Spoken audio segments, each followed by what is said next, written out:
Welcome to your maths class. We are on exercise 8.4 and we are solving fifth question of this exercise.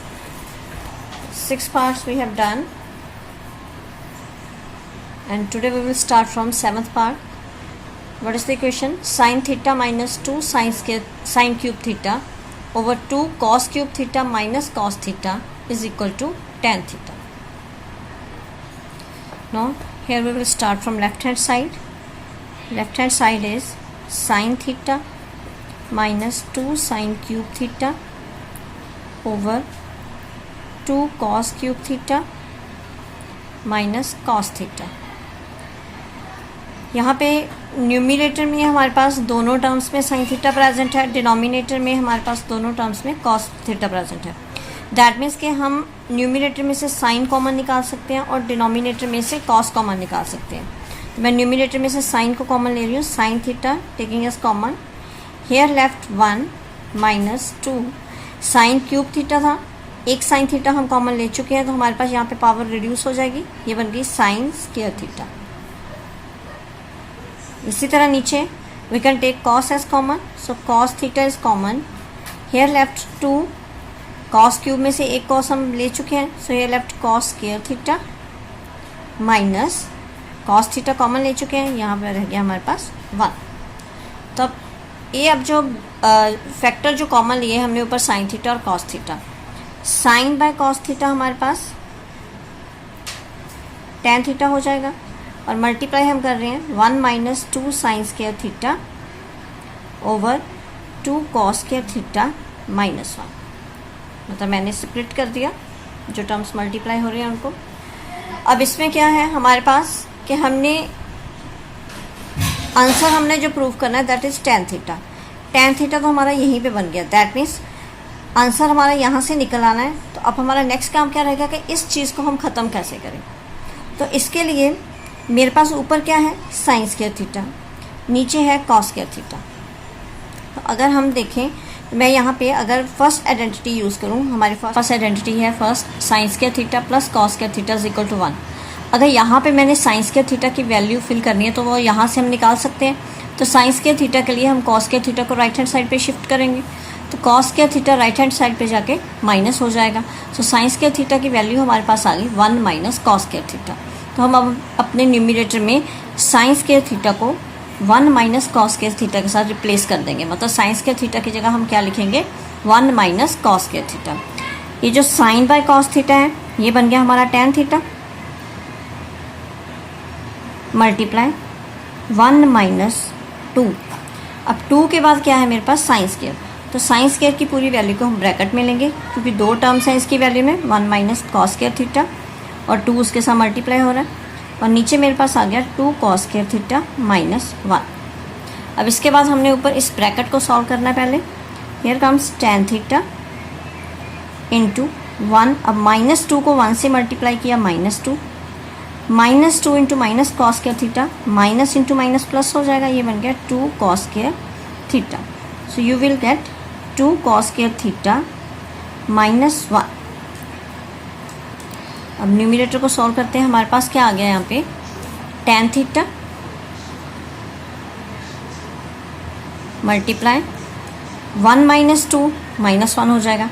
तो positive term आगे ले आते हैं 2 cos square theta positive term में 1 minus 2 minus 1 उसे पीछे ले जाते हैं. नीचे भी मेरे पास क्या है 2 कॉस स्क्वायर थीटा माइनस 1. तो न्यूमिनेटर डिनोमिनेटर में सेम फैक्टर बन गया, they will cancel each other. So here we left with tan theta which is equal to right hand side. अब जैसे हमने यहाँ पे साइन स्क्वायर थीटा की वैल्यू फिल की है, हम चाहते तो फर्स्ट आइडेंटिटी में से कॉस स्क्वायर थीटा की डिनोमिनेटर में वैल्यू फिल करके भी इसे सॉल्व कर सकते थे. तब भी हमारा ऊपर नीचे सेम बन जाना था और हमारा आंसर प्रूव हो जाना था. So here left hand side is equal to right hand side, hence it is proved. Now 8th part is sin a plus cosecant a whole square plus cos a plus secant a whole square is equal to 7 plus tan square a plus cot square a. तो इसमें भी हम left hand side को लेके के पहले solve करना शुरू करेंगे. तो यहाँ पे मेरे पास क्या है sin a plus cosecant a whole square plus cos A plus secant A whole square left hand side. अब दोनों ब्रैकेट्स का होल स्क्वायर है तो यहाँ पे हम अपनी आइडेंटिटी यूज़ कर सकते हैं algebraic, a plus B whole square. So it is equal to a square plus B square plus 2ab। तो दोनों ब्रैकेट्स पे हमने सेम आइडेंटिटी अप्लाई कर देनी है। और फर्स्ट ब्रैकेट में a हमारे पास है साइन a और b हमारे पास है कोसेकेंट a। तो पहले a का square which is sine square a, फिर b square cosecant square a, then 2 into A B, 2 के साथ इन दोनों को multiply, 2 into sine A into cosecant a। इसी तरह सेकेंड ब्रैकेट में हम अप्लाई कर देंगे, a means cos square a, b square हमारे पास b है secant square a plus 2 into cos A into secant A. तो अब यहाँ पे उन टर्म्स को कलेक्ट करना जिन पे हम कोई आइडेंटिटी अप्लाई कर सकते हैं। अब मेरे पास जैसे है sine square A plus cos square A, first identity हो गई मेरी यहाँ पे sine square A plus cos square ए, मैंने दोनों टर्म्स कलेक्ट कर ली। उसके बाद ये 2ab वाली टर्म्स दोनों में बन रही है, मैं वो ले रही हूँ 2 sign A, 2 into sine A, 2 sign A multiply. अब कोसेकेंट किसका रेसिप्रोकल है? साइन का। कोसेकेंट जो है साइन का रेसिप्रोकल है, तो कोसेकेंट को मैं यहाँ पे हाईलाइट कर देती हूँ कि मैंने कोसेकेंट की वैल्यू फिल की है, into that is 1 upon sine A. तो उसको cosecant theta is reciprocal of sine theta. Next cos square A हम ले चुके हैं, उसके बाद है सेकेंट स्क्वायर ए। इसी तरह यहाँ पे मेरे पास है 2 कॉस ए, इसमें इसके साथ मल्टीप्लाई हो रहा है सेकेंट ए, और जो सेकेंट ए है that is reciprocal of cos theta. So here secant की जगह हम इसे कॉस के रेसिप्रोकल की फॉर्म में लिख सकते हैं, 1 अपॉन कॉस ए। अब रेसिप्रोकल लेने से क्या होगा कि हमारी ये टर्म्स कैंसिल होगी, और यहाँ पे sine square A plus cos square ए, तो यहाँ पे sine square theta plus cos square theta form बन रही, तो इसकी वैल्यू आ गई मेरे पास 1। नेक्स्ट 2 प्लस ऊपर हमारे पास एक और टर्म थी, मैं यहाँ पे लिख रही हूँ कोसेकेंट स्क्वायर ए, ये टर्म मैंने फ्रंट पे लिख लिया। इसका आंसर आ गया 1। यहाँ पे मेरे पास है कोसेकेंट स्क्वायर ए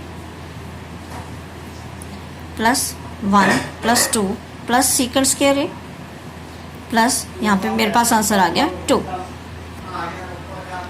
तो हमारे पास यहाँ पे आ गया, ये जो नंबर्स हैं इनको हम ऐड कर लेते हैं, 1 प्लस 2 प्लस 2 दैट इज़ 5। इसके साथ है cosecant square A plus secant square ए। अब जो चीज़ हमने प्रूव करनी है उसके अकॉर्डिंग हमारे पास राइट हैंड साइड पे क्या आना चाहिए, tan एंड cot। तो अब दैट मीन्स कि हमारे पास जो टर्म्स बनी हैं इनको किसी तरह हमने इस इक्वेशन में tan और cot में कन्वर्ट करना है। तो इसके लिए मेरी आइडेंटिटीज़ हैं। अब कोसेकेंट वाली मेरी जो है आइडेंटिटी और सेकेंट वाली identity second and third identities हैं। सेकेंड आइडेंटिटी है 1 plus tan square theta which is equal to secant square theta, और third identity 1 plus cot square theta is equal to cosecant square theta. It means secant और cosecant की values हम इन दोनों identities की help से ले सकते हैं। तो मेरे पास सेकेंट की value 1 plus tan square theta है और कोसेकेंट की value 1 plus cot square theta. तो इसके अकॉर्डिंगली 5। अब कोसेकेंट को हम क्या लिख सकते हैं, 1 प्लस cot स्क्वायर ए। तो कोसेकेंट की value 1 plus cot square A plus secant की जगह हमारे पास 1 प्लस tan स्क्वायर ए, 1 प्लस tan स्क्वायर ए। तो मेरे पास नंबर्स हो गए 5, 6, 7, तीनों नंबर्स ऐड होके 7 plus tan square A plus cot square A which is equal to right hand side. So we got the answer. Therefore left hand side is equal to right hand side, hence it is proved.